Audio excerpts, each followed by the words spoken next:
ವಿಜ್ಞಾನ ತರಗತಿಗಳು @VSR YouTube ಚಾನೆಲ್ಗೆ ನಿಮಗೆ ಸ್ವಾಗತ. ವಿಡಿಯೋ ನೋಡೋಕ್ಕೂ ಮುಂಚೆ ಚಾನೆಲ್ ಅನ್ನು ಸಬ್ಸ್ಕ್ರೈಬ್ ಮಾಡಿ ಮತ್ತು ಲೈಕ್ ಮಾಡೋದನ್ನು ಮರೆಯಬೇಡಿ. ನಿಮ್ಮ ಲೈಕ್ಗಳು ಉತ್ತಮ ವಿಡಿಯೋಗಳನ್ನು ಮಾಡಲು ನಮಗೆ ಪ್ರೇರಣೆ ನೀಡುತ್ತವೆ. ಲೈಕ್ ಮಾಡ್ತೀರಾ ತಾನೇ? ಡಿಸ್ಕ್ರಿಪ್ಷನ್ನಲ್ಲಿ ಈ ವಿಡಿಯೋಗೆ ಸಂಬಂಧಪಟ್ಟ ಮಾಹಿತಿ ಇದೆ, ಡೌನ್ಲೋಡ್ ಮಾಡಿಕೊಳ್ಳಿ. ನಮಸ್ಕಾರ. ನೋಡಿ, ಪರೀಕ್ಷೆಗೆ ಉಳಿದಿರೋದು ಬರೀ 50 ದಿನಗಳು. ಹೌದು, ಟೈಮ್ ಹತ್ರ ಬಂದ ಹಾಗೆ ಸ್ವಲ್ಪ ಟೆನ್ಷನ್ ಆಗೋದು ಕಾಮನ್. ಆದ್ರೆ ನಾವು ಆ ಒತ್ತಡವನ್ನೇ ಒಂದು ಪಾಸಿಟಿವ್ ಎನರ್ಜಿಯಾಗಿ, ನಮ್ಮ ತಯಾರಿಯ ಶಕ್ತಿಯಾಗಿ ಬದಲಾಯಿಸ್ಕೊಳ್ಳೋಣ. ಏನ್ ಹೇಳ್ತೀರಾ? ಈ ಒಂದು ಅದ್ಭುತ ಮಾತಿನ ಜೊತೆ ನಮ್ಮ ಇವತ್ತಿನ ಈ ಚರ್ಚೆಯನ್ನ ಶುರು ಮಾಡೋಣ. ಒಂದ್ ವಿಷಯ ನೆನಪಲ್ಲಿರ್ಲಿ, ನಾವು ಈಗ ಮಾಡೋ ಒಂದೊಂದು ರಿವಿಷನ್ ಕೂಡ ನಮ್ಮನ್ನ ಗೆಲುವಿನ ಕಡೆಗೆ ಕರ್ಕೊಂಡು ಹೋಗೋ ಒಂದೊಂದು ಹೆಜ್ಜೆ ಇದ್ದಾಗೆ. ಹಾಗಾದ್ರೆ SSLC ಸೈನ್ಸ್ ಫೈನಲ್ ರಿವಿಷನ್ಗೆ ಎಲ್ರೂ ರೆಡಿನಾ? ಬನ್ನಿ, ಈ ಮುಂದಿನ ಕೆಲವೇ ನಿಮಿಷಗಳಲ್ಲಿ ಎಕ್ಸಾಮ್ಗೆ ತುಂಬಾನೇ ಇಂಪಾರ್ಟೆಂಟ್ ಆಗಿರೋ ಕಾನ್ಸೆಪ್ಟ್ಗಳನ್ನ ಫಟಾಫಟ್ ಅಂತ ಎಕ್ದಮ್ ಕ್ಲಿಯರ್ ಆಗಿ ಅರ್ಥ ಮಾಡ್ಕೊಳ್ಳೋಣ. ಸರಿ, ಇವತ್ತು ನಾವು ಏನೆಲ್ಲ ನೋಡ್ತೀವಿ ಅಂದ್ರೆ, ಮೊದಲು ಪರೀಕ್ಷಾ ಕೌಂಟ್ಡೌನ್, ಆಮೇಲೆ ಎಲೆಕ್ಟ್ರಿಸಿಟಿಯ ಬೇಸಿಕ್ಸ್, ಅದರ ಸೇಫ್ಟಿ ಮತ್ತೆ ಅಪ್ಲಿಕೇಶನ್ಸ್, ಆಮೇಲೆ ಲೆನ್ಸ್ಗಳ ಬಗ್ಗೆ ತಿಳ್ಕೊಂಡು ಕೊನೆಗೆ ಒಂದು ಕ್ವಿಕ್ ರಿವಿಷನ್ ಮಾಡ್ಬಿಡೋಣ. ಓಕೆ, ನಮ್ಮ ಮೊದಲನೇ ಸೆಕ್ಷನ್ ಪರೀಕ್ಷಾ ಕ್ಷಣಗಣನೆ. ಈ ಪ್ರೆಷರನ್ನೇ ಪ್ರಿಪರೇಷನ್ ಆಗಿ ಹೇಗೆ ಟರ್ನ್ ಮಾಡೋದು, ಬನ್ನಿ ನೋಡೋಣ. ಸರಿ, ಈಗ ನೇರವಾಗಿ ಟಾಪಿಕ್ಗೆ ಜಂಪ್ ಮಾಡೋಣ. ನಮ್ಮ ಎರಡನೇ ಸೆಕ್ಷನ್ ವಿದ್ಯುತ್ ಶಕ್ತಿಯ ಮೂಲಭೂತಗಳು. ಇಲ್ಲಿ ಎಲೆಕ್ಟ್ರಿಸಿಟಿಯ ಏಕ್ದಮ್ ಬೇಸಿಕ್ ಕಾನ್ಸೆಪ್ಟ್ಸ್, ಅಂದ್ರೆ ಕೆಲವು ಇಂಪಾರ್ಟೆಂಟ್ ಡೆಫಿನಿಷನ್ಸ್ಗಳನ್ನ ಪಕ್ಕಾ ಮಾಡ್ಕೊಳ್ಳೋಣ. ಮೊದಲನೇ ಪ್ರಶ್ನೆ, ಎಲೆಕ್ಟ್ರಿಕ್ ಸರ್ಕ್ಯೂಟ್ ಅಂದ್ರೆ ಏನು?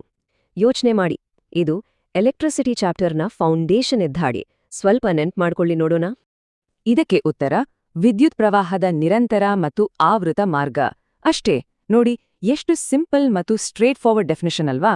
ಇದನ್ನ ನೆನ್ಪಿಟ್ಕೊಳ್ಳೋದು ತುಂಬಾನೇ ಈಸಿ. ಮುಂದಕ್ಕೆ ಹೋಗೋಣ.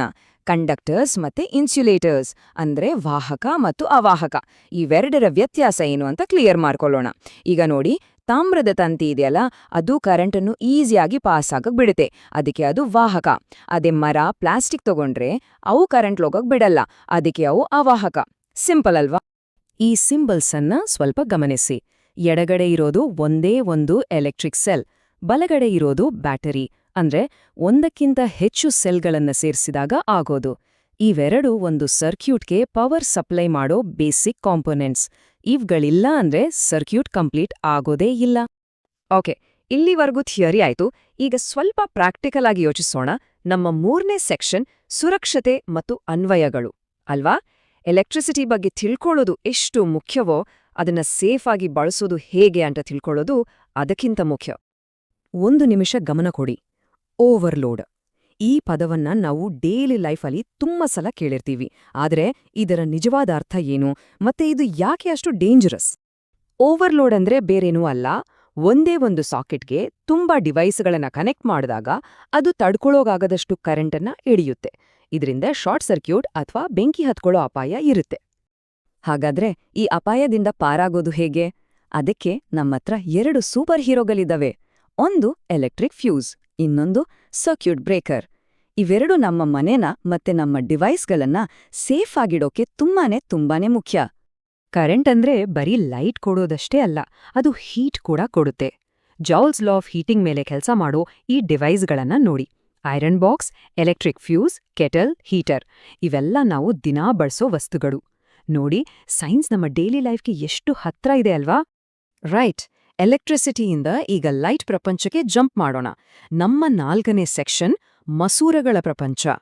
ಇಲ್ಲಿ ಇಮೇಜಸ್ ಹೇಗೆ ಫಾರ್ಮ್ ಆಗುತ್ತೆ ಅನ್ನೋದ್ರ ಹಿಂದಿರೋ ಸೈನ್ಸ್ ಅನ್ನ ಅರ್ಥ ಮಾಡ್ಕೊಳ್ಳೋಣ. ಬನ್ನಿ, ಈ ರೇ ಡಯಾಗ್ರಾಮ್ ಅನ್ನ ಒಟ್ಟಿಗೆ ನೋಡೋಣ. ಇದು ಕಾನ್ವೆಕ್ಸ್ ಲೆನ್ಸ್ ಅಂದರೆ ಪೀನ ಮಸೂರದ್ದು. ಇಲ್ಲಿ ನೋಡಿ, ಆಬ್ಜೆಕ್ಟಿನ್ನ 2F1 ಮತ್ತೆ F1 ಮಧ್ಯೆ ಇಟ್ಟಿದ್ದಾರೆ.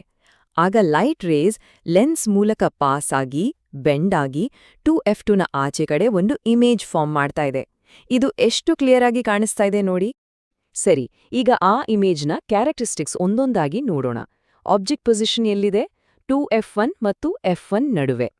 ಇಮೇಜ್ ಪೊಸಿಷನ್ 2F2ನ ಆಚೆಗೆ. ಇಮೇಜ್ ಸೈಜ್ ಹೇಗಿದೆ? ಆಬ್ಜೆಕ್ಟ್ಗಿಂತ ದೊಡ್ಡದಾಗಿದೆ. ಮತ್ತು ತುಂಬಾ ಇಂಪಾರ್ಟೆಂಟ್, ಇಮೇಜ್ನ ನೇಚರ್ ಏನು? ರಿಯಲ್ ಮತ್ತು ಇನ್ವರ್ಟೆಡ್, ಅಂದ್ರೆ ಸತ್ಯ ಮತ್ತು ತಲೆ ಕೆಳಗಾದ. ಈ ಟೇಬಲ್ ಇದೆಯಲ್ಲ, ಆ ಇಡೀ ರೇ ಡಯಾಗ್ರಾಮ್ನ ಕಥೆಯನ್ನ ಒಂದೇ ಕಡೆ ಹೇಳ್ಬಿಡುತ್ತೆ. ಓಕೆ, ಈಗ ನಾವು ಫೈನಲ್ ರೌಂಡ್ಗೆ ಬಂದಿದ್ದೀವಿ. ಇದು ರ್ಯಾಪಿಡ್ ಫೈರ್ ರೌಂಡ್ ಇದ್ದ ಹಾಗೆ. ಅಂತಿಮ ಪುನರಾವರ್ತನೆ. ಇಲ್ಲಿ ನಾವು ಕಲ್ತ ಇಂಪಾರ್ಟೆಂಟ್ ಡೆಫಿನಿಷನ್ಗಳನ್ನ ಒಮ್ಮೆ ಫಾಸ್ಟ್ ಆಗಿ ನೆನ್ಪು ಮಾಡ್ಕೊಳ್ಳೋಣ.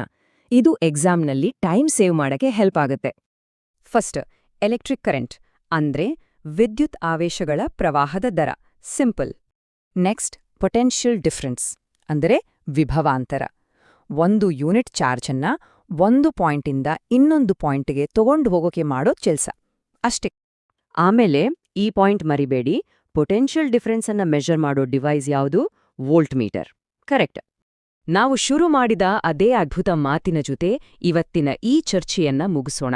ಪ್ರಯತ್ನವೇ ನಮ್ಮ ಜೀವನದ ಮೈಲುಗಲ್ಲು, ಪ್ರತಿ ಪ್ರಯತ್ನವೇ ನಮ್ಮ ಗೆಲುವಿನ ಮೆಟ್ಟಿಲು. ನಮ್ಮ ತಯಾರಿ ಇದೇ ಜೋಶ್ನಲ್ಲಿ ಮುಂದುವರಿಲಿ. ಹೋಗೋ ಮುಂಚೆ ಒಂದು ಚಿಕ್ಕ ಪ್ರಶ್ನೆ. ಇವತ್ತಿನ ಈ ರಿವಿಷನ್ ಆದ್ಮೇಲೆ ಯಾವ ಕಾನ್ಸೆಪ್ಟ್ ಬಗ್ಗೆ ಈಗ ಹೆಚ್ಚು ಕಾನ್ಫಿಡೆನ್ಸ್ ಬಂದಿದೆ ಅಂತ ಅನ್ಸ್ತಾ ಇದೆ? ಸ್ವಲ್ಪ ಯೋಚನೆ ಮಾಡಿ. ಮುಂದಿನ ಚರ್ಚೆಯಲ್ಲಿ ಮತ್ತೆ ಸಿಗೋಣ. All the best.